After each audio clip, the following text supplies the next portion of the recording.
Meus irmãos, que a paz e o amor de Jesus permaneçam em nossos corações. O tema que a gente escolheu para refletir na noite de hoje é um tema interessante, né? Que fala sobre traição. Espero que aqui ninguém nunca tenha passado por essa experiência de traição. E também aqui sobre a indissolubilidade do casamento, que está no Evangelho, no capítulo 23. Não separeis o que Deus juntou. Não separeis o que Deus juntou. E Jesus, quando estava no nosso globo aqui, não é? Os fariseus, o tentando, perguntou para ele, né? Pode o homem devolver sua mulher por qualquer motivo? E Jesus responde, não separeis o que Deus juntou. Pergunta mais uma vez, por que Moisés ordenou uma carta de separação? Olha, naquele tempo, começou a surgir, né, pela primeira vez, que aí ordenou uma carta de separação. Ou seja, até que Deus se separe, né? Ou seja, através do desencarne do casal, aquele casamento deixa de existir. Não a afeição, não o sentimento, mas a formalidade das leis que regem os locais, né? E a resposta de Jesus foi sobre a carta de devolução, a carta de separação, pela dureza dos vossos corações. Vejam só. Hoje nós estamos no ano de 2025. Já passamos pela lei do desquite. Hoje nós temos o quê? O divórcio, né? Entre a gente. Nossa lei aqui, o divórcio. E essa semana passada, eu vi que uma matéria de que o divórcio hoje basta um dos cônjuges querer se separar e o outro não tem que pensar nem assinar. Basta um querer. Ele ali vai lá e dá entrada e se separa. Ou seja, está evoluindo e progredindo cada vez mais. Porque pela dureza dos nossos corações, quando a gente não consegue mais conviver junto, a gente precisa se separar. E precisa ter a coragem de oficializar essa separação. Ou seja, colocar o último tijolinho daquela construção ali, e encerrar aquela construção, encerrar aquela vida a dois. Ter a coragem, porque muitos não têm essa coragem. Alguns ficam por comodidade, por covardia, por seja lá qual for o motivo que rege o sentimento daquela pessoa para manter uma união que já está falida há muito tempo atrás. Há muito tempo. Então tem pessoas que dizem, olha, há 10 anos que meu casamento não existe. Há 10 anos que a gente dorme em quarto separado. Ou há 10 anos que a gente nem se abraça mais. E é um relacionamento que se mantém por conta dos filhos, não por conta dos bens. Conheço um caso de que ele separou-se, mas não separou-se judicialmente. Mantém o casamento até hoje, há mais de quase uns 25 anos. Entrou numa outra relação, fez uma união estável para assegurar ou dar alguma direção ali jurídica naquele relacionamento. Então, ele hoje tem a união estável com a atual companheira e tem a certidão de casamento com a antiga. Mas não consegue se desligar daquele vínculo. Não consegue ir e fazer o divórcio. Ou seja, não colocou o último tijolinho, não deu aquele ponto final. E mantém um vínculo afetivo, ou de apego, ou de covardia, seja lá do que for, ou de interesse. Porque às vezes tem um interesse, né, de manter, hoje vamos dizer, dependendo do imposto de renda, para não pagar pagamentos. Algum interesse tem, material ou emocional, para não se desfazer de uma relação falida, uma relação que não existe mais. E fora esse tipo de exemplo, tem também aqueles casais ou aquela situação em que a criatura se mantém casado, se mantém numa vida conjugal de aparências, mas o seu coração não está mais ali. E daí vem porque as traições, os adultérios. E não é só do lado masculino, não, é do lado feminino também. Hoje, cada vez mais, isso sempre existiu. Não é hoje por conta das modernidades, das facilidades, não, porque sempre houve em toda a história da humanidade. Traições e adultérios, tanto masculino como feminino. Nós somos espíritos imortais e ora estamos reencarnados numa experiência masculina ou numa experiência feminina, de acordo com a necessidade evolutiva de cada um de nós. Então, o espírito em si não tem sexo. O sexo é do organismo nosso. Então, ele pode reencarnar como homem ou pode reencarnar como mulher. Então, a gente não é condenado a reencarnar sempre como mulher ou condenado a reencarnar sempre como homem. Não. É de acordo com o planejamento e a necessidade evolutiva. Agora, eu já vi também estudos de que quando você reencarna como mulher, você evolui mais rápido. Quem se candidata aí na próxima? Vim como mulher, eu quero vir de novo. Porque se é para evoluir mais rápido, não é? Se é um mecanismo bom, então vamos querer, né? E para quem está casado hoje com um companheiro que ainda é meio brutamontes, ainda é mais ignorante, deixa ele, sabe? Sugere ele reencarnar como mulher, para viver a maternidade, viver o dom da maternidade e outras experiências que, como mulher, ele vai sentir e vai evoluir mais rápido. Eu conheço um casal espírita, inclusive eles já vieram aqui, já fizeram palestra, todos nós são palestrantes. E ele é o romântico da relação, é aquela pessoa, sabe, é interessante o relacionamento dele. E ela é aquela mulher que, sabe, é quem troca a lâmpada, é quem troca a tomada, é quem troca o chuveiro, é quem... Aí um dia eles estavam saindo, passando na orla, né, na praia, aquela lua belíssima, aí ele olha para ela e faz fulano, olha que lua linda, que noite maravilhosa. Aí ela diz, bora, anda logo, vai acelerar esse carro, que besteira é essa? Olhando para a lua, perdendo tempo com isso, olha o trânsito. Sabe? Então, assim, a gente vê a diferença, mas isso aí está em quê? Na necessidade evolutiva de cada um. Quem somos nós para criticar ou condenar? Então, ele traz essa sensibilidade e ela, aquela mulher assim, bem, que não tinha, sabe? Não é muita feminilidade, muita, aquela coisa assim da mulher, geralmente, né? Da mulher, né? Que é o que se espera, né? Espera. Mas não é isso que eles estavam precisando no momento, nesse processo reencarnatório deles. E eles se entendem, se compreendem e se respeitam. Isso é que é importante, né? Isso é que é importante. Então, o que vem de Deus é imutável. Então, quando ele diz assim, não separeis do que Deus juntou, por quê? Às vezes a gente se envolve ou se interessa por um alguém e esse alguém já é comprometido, esse alguém já é casado, esse alguém já tem uma família constituída e vive com essa família.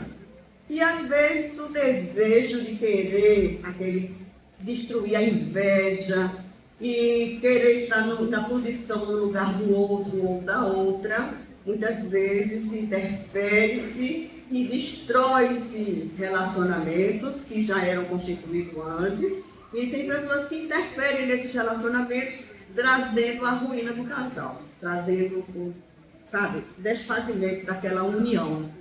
E isso a gente começa a assumir compromisso e responsabilidade, porque os casamentos, de um modo geral, têm um planejamento reencarnatório.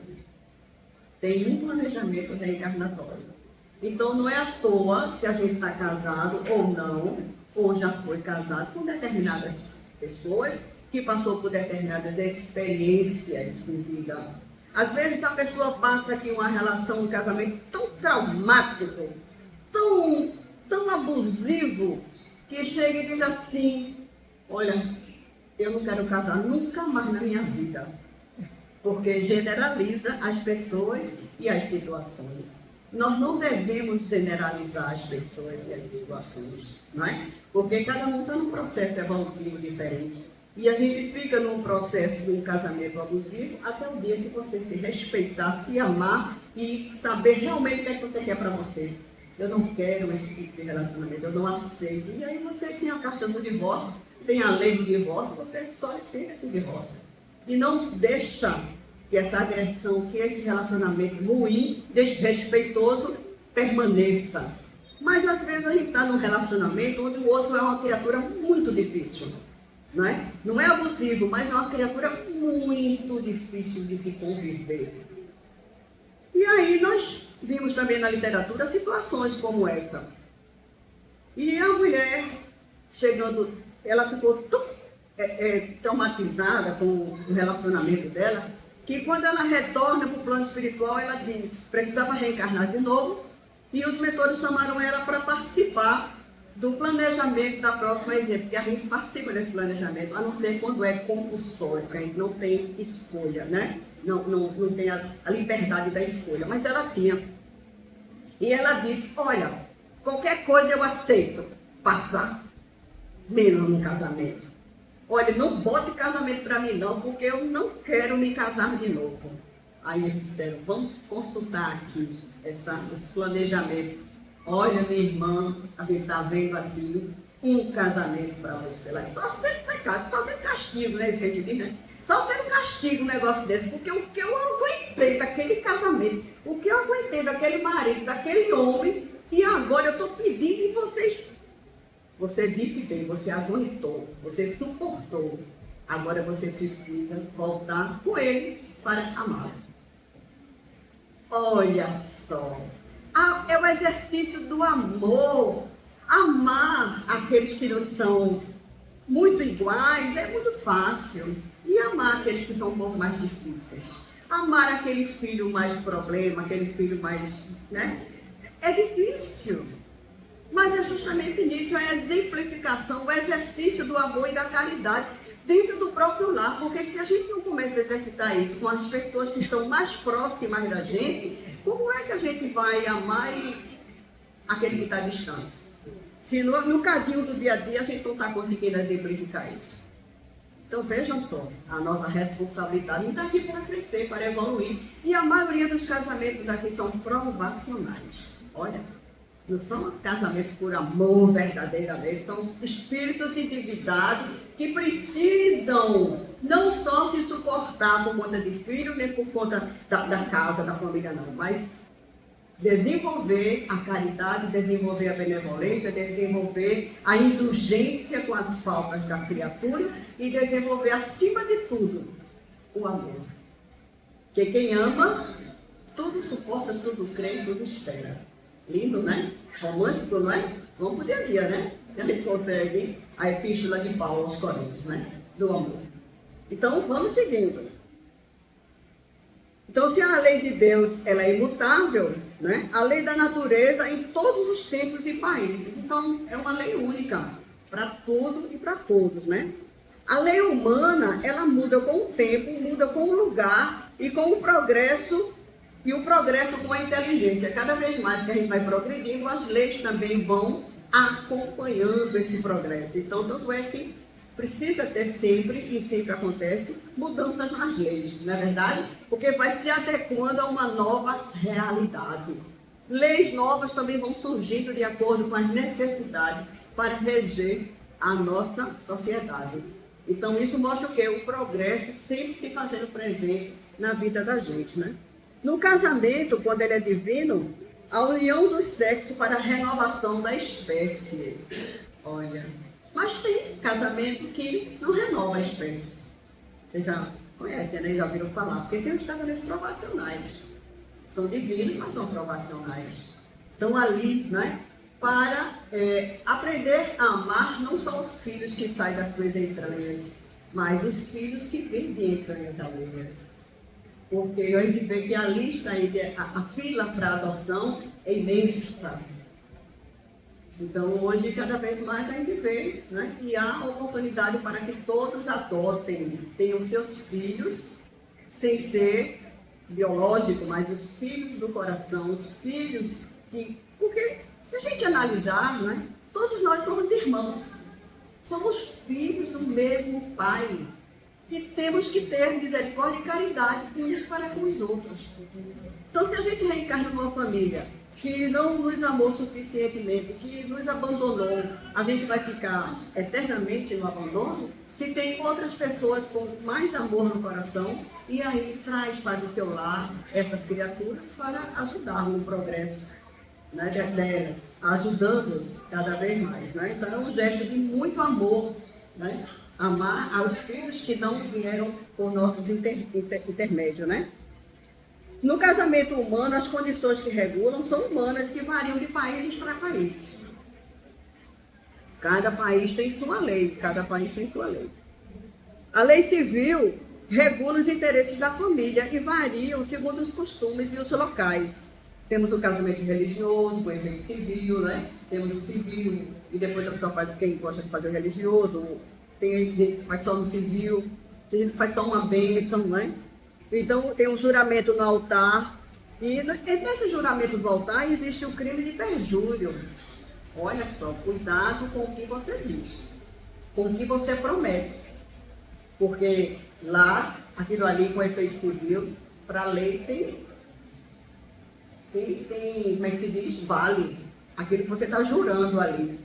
E muitas vezes a pessoa faz um juramento ali que, meu Deus do céu, dá a boca para fora, não é? Faz aquela coisa bem bonita, no dia assim, e depois, quando começam a surgir as primeiras dificuldades do casal, aquele casamento já, às vezes não consegue seguir aquele juramento, né? Esquece as palavras que jurou ali, né? Na lei divina, o que predomina é a lei do amor. Então, essa é a lei do amor que realmente une, né? É realmente que segura os relacionamentos, né? E na lei divina também, ela é exclusivamente moral. Afeição mútua, não só sexo. Tem gente que diz, se o relacionamento não tiver mais sexo, acabou o relacionamento. Será?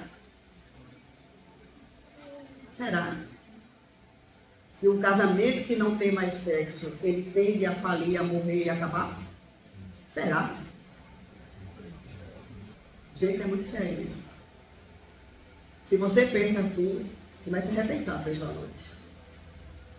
Porque se você for acometido de um câncer, o homem, principalmente de próstata, e tiver avançado, vai atingir a área genital dele, os órgãos genitais, e vai afetar. É sério. Se você for passar por um acidente de trânsito grave, ou de, sei lá, e ficar paraplégico, tetraplégico, seu relacionamento vai acabar porque não tem mais sexo. É sério. Recentemente eu tive uma consulta com a minha oncologista, que eu sou paciente oncológico, e ela disse, Edneide, meu casamento tem 30 e poucos anos, e a gente vive muito bem, mas não temos mais atividade sexual. Não temos. Porque ele foi acometido, ela é oncologista, e o esposo foi acometido de um câncer. E atingiu toda essa área dele. E ela disse, nós somos bons amigos, bons companheiros. Nós namoramos. Nós temos os nossos momentos de intimidade, mas não tem mais o sexo, a penetração, não existe mais. O casamento deixou de existir porque não teve sexo. O sexo é só penetração. Não. Nós temos que repensar sobre isso. Nossos valores, onde está o nosso amor, onde está nosso coração. E quando ela me falou, ela disse, Edneide, nós estamos muito bem, graças a Deus. Ele com acompanhamento, com tudo. E nós estamos felizes por estarmos juntos, por estarmos vendo a nossa família crescer, por acompanhar hoje a nossa netinha, tem uma netinha linda, né? O crescimento, a formatura da filha. Eles não destruíram por conta da doença, que tanto o homem como a mulher poderão ser afetados por uma doença grave. E essa área poderá ficar comprometida muito seriamente. Então, dizer que o sexo é importante, tudo é importante no relacionamento, mas não é o primordial, não é o principal. O principal que deve reger o relacionamento é o amor. O amor entre o casal. Quando não existe mais amor, a gente não vai suportar viver sem o sexo, se a gente é muito ligado no sexo. A gente não vai conseguir conviver diante de tantas dificuldades que podem surgir, não é? Na nossa trajetória evolutiva. Mas quando tem amor, o amor, tudo pode. Tudo se pode. Por aí vai, né? Transportar para os filhos, amá-los, educá-los, progredir e cuidá-los. Uma das funções também do casamento. O casal, não é só de um, é dos dois. Cuidar, criar, educá-los e prepará-los para a vida, né? Geralmente no casamento não se procura a satisfação do coração. Temos o orgulho, a vaidade, a cupidez, todos os interesses materiais, nada supre a lei de amor. Nada supre a lei de amor. E quando a gente estava falando aqui no início aqui do nosso tema, falando sobre casamento e falando sobre traição, né? Então, quando a gente se depara com muitas dessas dificuldades, problemas, às vezes a gente tenta tapar o sol com a peneira, buscando um relacionamento por fora do casamento. Às vezes o relacionamento está um pouco, como é que se diz? Estremecido, morto, né? E aí a mulher faz, não, eu tenho que arrumar um homem fora. O homem faz, não, eu tenho que ter uma mulher fora, porque ninguém consegue conviver desse jeito. Mas não consegue o casal sentar e conversar e falar francamente das suas dificuldades no relacionamento. Alguns acham mais fácil buscar essas alternativas falsas e vai trazer danos muito grandes para a vida pessoal e para o relacionamento. E tem pessoas, antigamente a gente via mais, né? Eu não sei se é porque, não sei o tempo, mas eu vi um caso na família do meu ex-marido, e no dia do velório dele, quando ele morreu, aí se descobriu que ele tinha uma união paralela do casamento. Ele era casado, tinha 3 filhos. E ele tinha um relacionamento extra, né? Um relacionamento com 3 filhos também. Se descobriu no velório que os meninos, eram 2 meninas e um menino, e no primeiro relacionamento ela também era 2 meninas e um menino. Os meninos, os do sexo masculino, nasceram praticamente no mesmo dia, tem a mesma idade. E a esposa nunca soube desse segundo relacionamento dele, escondido. Vejam só. Só descobriu no dia do velório. O meu avô foi a mesma coisa. No dia do velório, minha avó descobriu que ele tinha uma outra família com os filhos adultos. Era do sítio, naquele tempo. Ficava no sítio, ela veio para a cidade com os filhos, para acompanhar os filhos para estudar. E lá ele se virou e arrumou outra pessoa.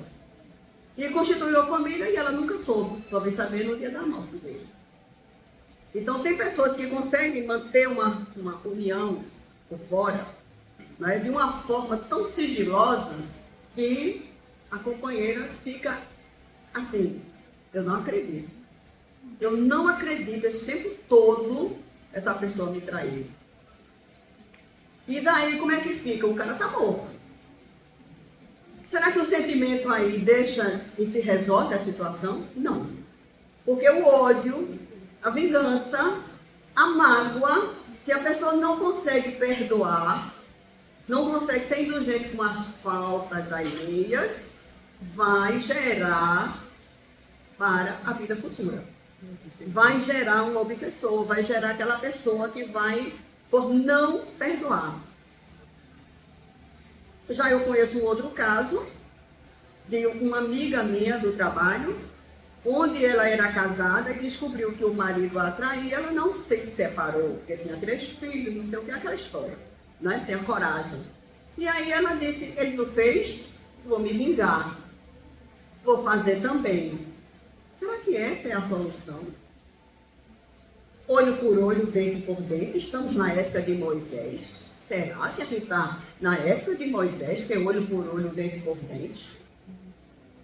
E ela fez. Pasmem, esse relacionamento dela, extraconjugal, durou simplesmente 10 anos. Se encontrava semanalmente com essa pessoa que também era casada e também tinha filhos.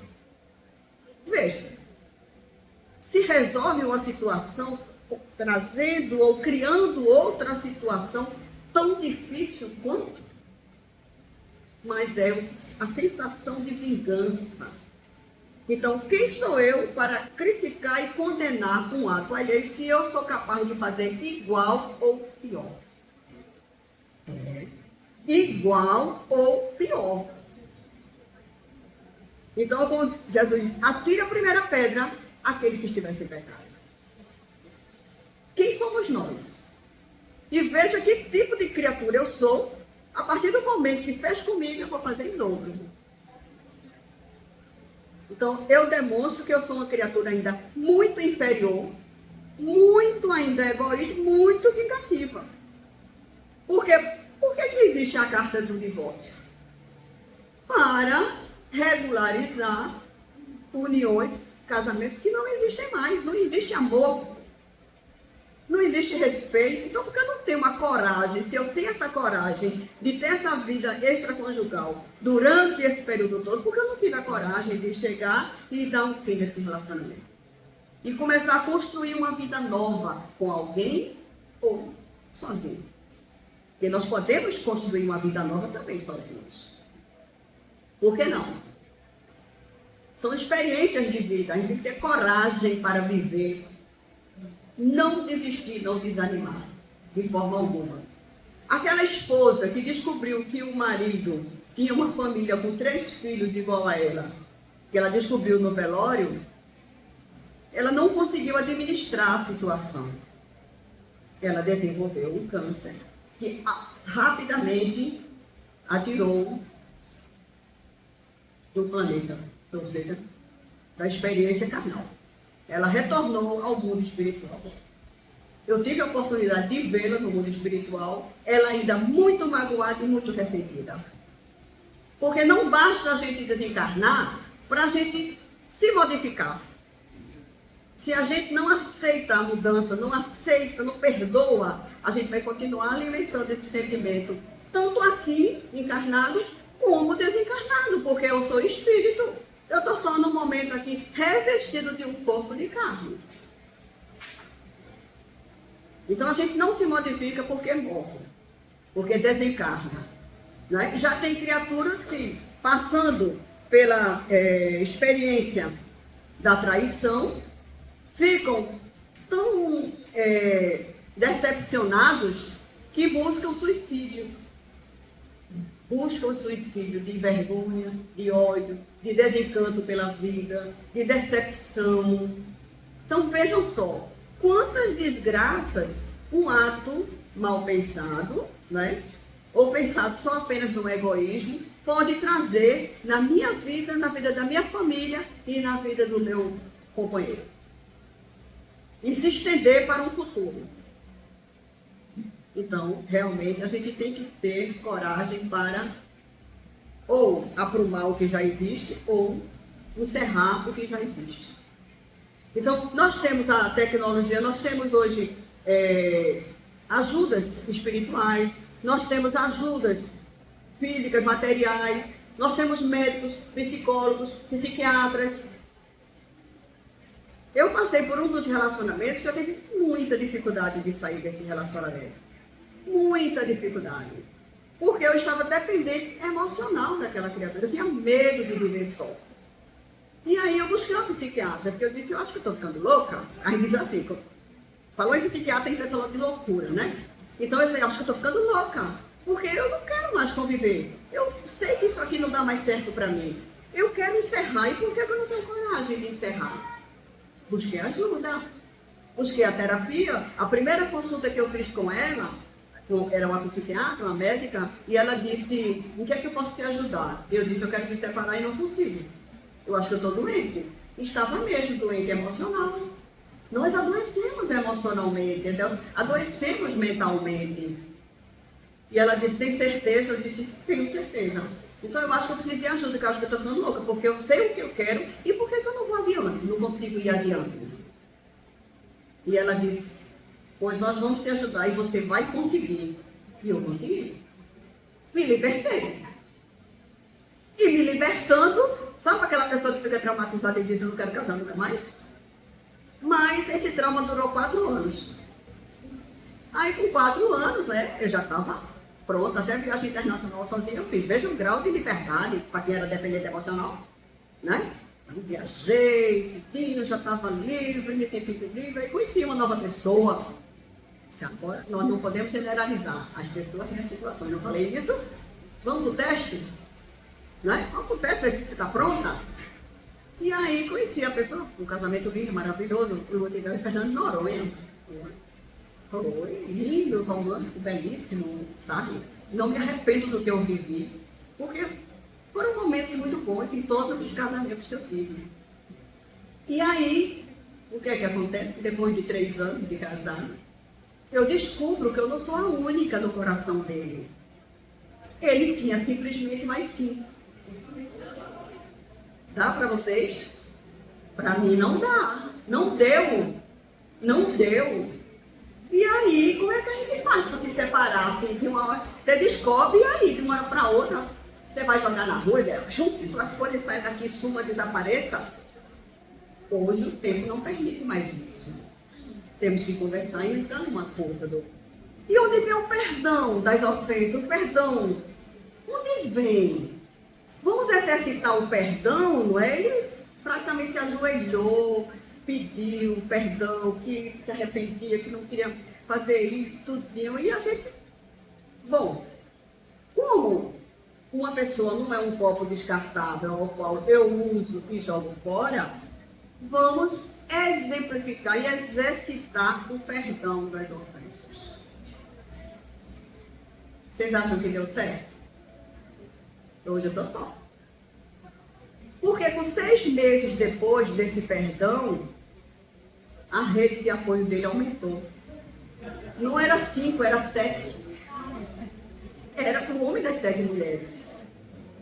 E aí eu disse, bom, perdoei, não é? Mas nós temos nossos limites, não temos? Temos. Pronto, então agora, já que eu perdoei, agora não vou... Não é que eu não perdoe, eu perdoei. Eu perdoei. Só que perdoar é uma coisa e desejar continuar junto é outra. É diferente. Não é diferente? É. Porque não perdoa, não desejo vingança, não tenho ódio dele, eu não guardei mágoa nem rancor. Porque eu reconheci que ele era uma pessoa viciada em conquistas amorosas. Bom, vá se tratar. Vá se tratar. Não é? Ofereci, eu sugeri tratamentos, tudo, eu disse que não precisava. Tudo bem, lavo minhas mãos. Não precisa, não quer ajuda, porque você tem consciência de que está fazendo o que é correto, o que é melhor para você. Então, siga a sua vida. E eu sigo a minha vida. E separei novamente. Vida que segue. Não é verdade? Tenho ódio? Não. Não tenho. Não vou dizer que tenho. Morro de amores? De jeito nenhum. Amor sempre foi, né? Porque não tem como se alimentar amor, carinho por uma pessoa dessa. Não tem como.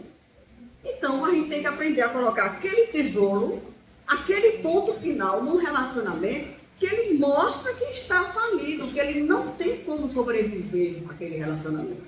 Então, por que eu vou continuar numa coisa que eu vi que não, o amor tem que ser... O relacionamento é 2 pessoas se relacionando. O amor tem que partir dos 2. Os 2 têm que se amarem, têm que se desejarem e continuar juntos para progredir e viver sonhos juntos. Não é unilateral. É uma união de 2 pessoas. Então a gente tem que também prestar atenção a isso, né? Desse tipo de relacionamento e ter coragem. Então agora eu já estava o quê? corajosa. Agora não precisei de terapia para me libertar desse. Ficou o terceiro casamento. Então não precisei. Conversamos, advogado, tudo certinho. Né, Odon? O advogado está por aí. Mas o escritório de Odon foi que me ajudou. E aí fez o divórcio consensual, tranquilo, fácil, um documento, tudo bom, numa boa. Sem desgaste, sem violência, sem agressividade, sem nada. No diálogo, no entendimento, mas com coragem de continuar adiante, né, do nosso desejo de encerrar aquele relacionamento que estava doente, que tinha adoecido e que não tinha mais cura naquilo ali, né? E a gente vê na própria literatura espírita, nós vemos o caso no livro Liberação, de André Luiz, tem o caso do senhor Serra. O senhor Serra, ele era casado. E ele era comerciante, ele tinha o comércio dele, tinha um escritório, tinha uma filha, era casado e tinha uma filha. E o que aconteceu? A secretária, olha, não vamos generalizar que as secretárias são assim, não, viu? Aquela secretária em especial era uma criatura ambiciosa, extremamente ambiciosa. E ela, além de ser muito ambiciosa, ela tinha muito poucos recursos. Então ela começou a sonhar e idealizar que ele seria um bom parceiro para ela, porque ele tinha condições financeiras e era o que ela precisava. Era de arrumar um velho com dinheiro que sustentasse ela. E eu escuto isso de algumas amigas. Eu só quero um velho com dinheiro. Eu quero uma pessoa que eu ame. Independente de idade. Né? Independente de idade, que nós não podemos nem devemos usar as pessoas. Quem quer que seja. E nisso, o que é que acontece? A moça começou a investir nele. Começou a investir. E ele começou a se sentir o quê? Tentado. Gente, a tentação é um bicho bravo, viu? É sério. A tentação... Olha, Jesus nos ensinou a oração do Pai Nosso. E ele fala sobre a tentação, não fala? Não tem uma frase que ele diz, não é? Quem se lembra da frase? Livrai, não deixeis cair em tentação, mas livrai-nos do mal. Porque uma tentação vai levar você a um mal, a derrocada. E é isso que acontece. Então, com o seu Serra, veja, a moça começou a investir nele. Começou a investir. E daqui a pouco, como ele já estava se envolvendo, aí ele para, reflete, pensa e toma a decisão. Não, eu não devo ir adiante com isso aí, porque isso não vai dar certo. Não vai dar certo. A moça ficou feliz? Não ficou. Existem obsessores encarnados? Existe. Obsessão de encarnado para encarnado. Existe. Ela tinha uma ideia fixa de conseguir ele, para ele pagar as contas dela e dar uma condição financeira boa? Tinha. E aí, a obsessão é o quê? Uma ideia fixa. E ela alimentou essa ideia fixa. Isso está no livro, gente. Isso não é um caso assim de historinha, não, tá? É um caso verídico. E o que acontece? A filha do seu Serra era espírita. Já frequentava uma casa espírita, sabia das obsessões. E ele começou a desenvolver uma doença no joelho que começou a dificultar ele ir para o trabalho dele. Sabe o que ela fez, essa moça? Para conseguir os intentos, com raiva, com ódio dele, porque ele não estava querendo mais ela. Ela foi numa casa, uma pessoa espírita, que não era espírita bem orientada, nem com Jesus no coração, né? E contratou os serviços. Então, esse médium desavisado, interesseiro, que tem pessoas por aí assim dessa maneira, pega um grupo de espíritos e coloca para seguir ele. Então, agora ela tinha obsessores. Ele tinha obsessor encarnado, que era ela, e tinha um grupo de desencarnados contratado por ela. Espírito pega dinheiro? Não. Mas ainda com o pensamento e o desejo voltado para o mal. E aí se atraem e se fortalecem. E eles começaram a criar um certo cerco em seu serra para prejudicá-lo. Quando ele dormia, ele tinha pesadelo, ele juntava e dava o maior pau nele. Ele voltava e dessas pau que ele levava dormindo, quer dizer, a gente diz dormindo, mas o espírito semi-liberto, ele apanhava dos espíritos, ele acordava todo craquelado, cheio de dor, e o joelho foi se condensando as energias desses espíritos. Veja, a moça, com esses espíritos foram para a loja dele, ele fazia liquidação. Quando as pessoas entravam, diziam, eita, mas que coisa maravilhosa, que preço bom. Aí o espírito chegava e dizia, você não está precisando disso agora não, compre não. Aí a pessoa era, depois eu vejo, não vou comprar agora não. E saía da loja e não vendia. E ele foi caindo financeiramente e materialmente falando. A filha começou a perceber essas mudanças e a doença instalada no pai. Levou para médico e tudo, o médico examinar, não tem nada. Materialmente não tem nada. Mas estava sob a influência dos espíritos perseguindo ele. E ela solicita uma consulta, que é possível fazer uma consulta à distância? Sim. Ela fez a consulta à distância e começou a fazer o tratamento e conseguiu levá-lo para o centro espírita. E ele começou a fazer o tratamento também dos passes dispersivos no joelho, e o joelho dele começou a melhorar. E com o tratamento espiritual, essa equipe de espíritos que estava perseguindo ele foi atendido na desobsessão, foram esclarecidos e foram afastados. E o médium ficou desacreditado, né, diante do que pagou e tudo. Então, conseguiu, porque tinha um familiar que tinha consciência e ele aceitou e foi buscar essa ajuda junto com ela. Aceitou a ajuda que ela ofereceu para ele. Então, conseguiu debelar esse assédio de que ele estava sofrendo. Tudo pela ambição de uma mulher que queria destruir o relacionamento dele, queria ter ele para ela com sentimentos que não eram nobres, que não era sentimento de amor, era só sentimento de quê? Interesse. Né? E a gente vê muitos relacionamentos assim, de interesse. A gente vê hoje em dia, para quem assiste, né, a novela das 9, né, a Vale Tudo, que a gente vê o que é que um relacionamento por interesse pode levar as pessoas a articular por conta de dinheiro, por conta de ambições desmedidas. Então isso existe na ficção, existe na novela, e existem casos reais onde a própria espiritualidade traz para nós esses exemplos dessa natureza. Quando a gente falou no começo, a gente vê um relacionamento e a gente se apaixonar por um daqueles ali, um dos cônjuges. Né? No outro livro, que é chamado Os Mensageiros, nos Mensageiros traz um exemplo de um médico que era cientista, ele era casado e, pasmem, o irmão dele se apaixonou pela cunhada. E os dois articularam tirar a vida dele, se livrar pelo assassinato. Como ele era cientista, ele fazia pesquisas, ele ou ela vai no laboratório, enquanto ele dormia, conseguiram lá um vírus.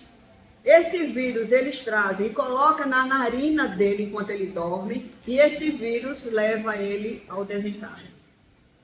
Veja. Então está lá o depoimento desse médico cientista que foi assassinado pelo próprio irmão para ficar com a esposa.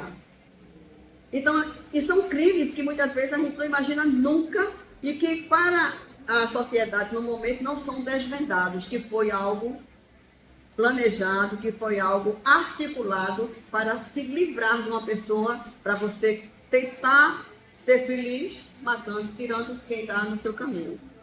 Então a literatura espírita traz exemplos desses e outros exemplos, mostrando para a gente ter muito cuidado com os maus pensamentos, com os assédios, com as tentações, não é? E a gente, para a gente ser feliz, ninguém é feliz destruindo outra pessoa. Aquela lição de Jesus, fazei ao próximo aquilo que a gente gostaria que nos fizesse. Então, se eu não quisesse que ninguém fizesse isso comigo, se eu não quero, por que que eu vou articular e fazer com outra pessoa? Então, é a premissa de Jesus, uma das orientações de Jesus, de fazer ao próximo aquilo que você gostaria que o próximo lhe fizesse. Então, se algum de nós aqui estiver em dúvida sobre algum comportamento, para você saber se está certo ou se está errado, coloque-se no lugar do outro. Eu gostaria, se eu estivesse no lugar do outro, se fizesse isso comigo, eu iria ficar feliz, eu iria ficar agradecido. Se a resposta for não, desista dessa ideia, desista desse intento e mude, sabe, o seu pensamento, mude as suas intenções, né? Então a gente tem que agradecer a Deus e a Jesus para que a gente seja muito forte, né? Para que a gente não caia nessa rede de traições, para que a gente não seja traído, para que a gente não seja destruído, né? As nossas afeições, destruído, sabe, a nossa vontade de viver, os nossos sonhos, os nossos ideais. E a gente tenha, acima de tudo, a confiança em Deus, a confiança em Jesus. Ninguém não se afaste dos seus anjos de guarda, dos guias protetores espirituais, porque eles estão sempre do lado da gente, nos ajudando, nos intuindo para o melhor. Uma terapêutica muito boa para a harmonia do lar é a gente fazer o evangelho no lar. Não importa o número de pessoas na casa. Mesmo que se você estiver só, faça só. Porque as suas companhias espirituais vão ser beneficiadas, vão ser ajudadas. E a própria espiritualidade também traz espíritos doentes para serem curados, serem ajudados no momento do Evangelho, no momento da prece que a gente faz ao iniciar o Evangelho e ao encerrar o Evangelho, né? Eu estou com a felicidade agora, porque minha filha está morando comigo, uma das minhas filhas está morando comigo, com o meu neto, e agora eles estão fazendo o Evangelho comigo, toda semana. Que coisa boa, maravilhosa, né? Ter companhias de pessoas que a gente ama, que a gente gosta de fazer o Evangelho. E outra felicidade, viu, César e demais amigos, que eu vou ser bisavó. Eu sou tão jovem, gente, eu vou ser bisavó. Mas o meu neto vai nos presentear com um bebezinho. Em fevereiro, que é meu mês, esse bebê estará chegando no nosso lar. E nós, nosso lar, nossa casa, que não é nosso lar no mundo espiritual, não, nosso lar aqui, né? Nossa família. E eu estou muito feliz, minha filha também está muito feliz, porque minha filha vai ser vovó pela primeira vez. Não